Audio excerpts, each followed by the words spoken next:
Cette suspension des vols entre la France et le Brésil, eh bien justement, on va continuer d'en discuter avec vous maintenant au 3210 puisque la communauté des Leftos est, vous le savez, très internationale. On a un appel d'un Français qui vit au Brésil. Bonjour Bertrand. Bonjour à tous. Vous habitez à Sao Paulo, vous êtes vice-président des Français de l'étranger. Dites-nous, cette suspension, j'imagine que vous avez été un peu surpris comme nous hier, parce que le débat a commencé à monter en France et le gouvernement a décidé de trancher sous la pression en quelque sorte des soignants et de l'opposition. La surprise, c'est un mot un petit peu faible. Je dirais que c'est l'incompréhension et la mesure a été extrêmement brutale. On a eu dans les 2 derniers jours des déclarations complètement contradictoires entre les ministres eux-mêmes et hier à 15h à l'Assemblée avec l'annonce du Premier ministre. Donc c'était vraiment une surprise. J'imagine que votre téléphone sonne, qu'il y a une inquiétude chez les Français qui avaient prévu de rentrer.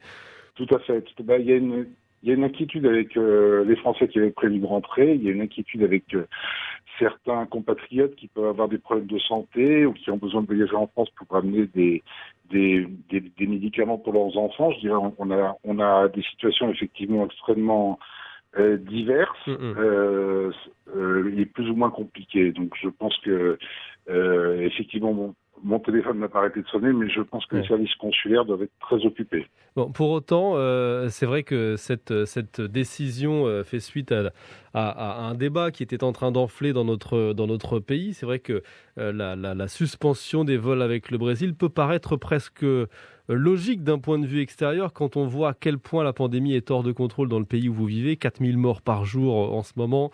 Racontez-nous un petit peu comment vous vivez cette période si particulière, parce que c'est vrai que le président Jair Bolsonaro est qualifié de criminel, même par certains soignants ici en France pour sa gestion sanitaire.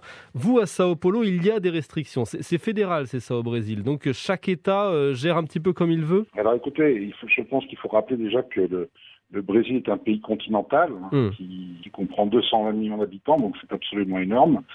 Donc la situation est complètement diverse et variée selon l'endroit où on se trouve. Au mois de janvier, février, mars, on parlait beaucoup de Manaus. Aujourd'hui, Manaus, les magasins ont repris et la vie a relativement repris là-bas. Je dirais qu'un tiers des cas sont actuellement sur l'État de São Paulo, qui est le plus important et le plus peuplé.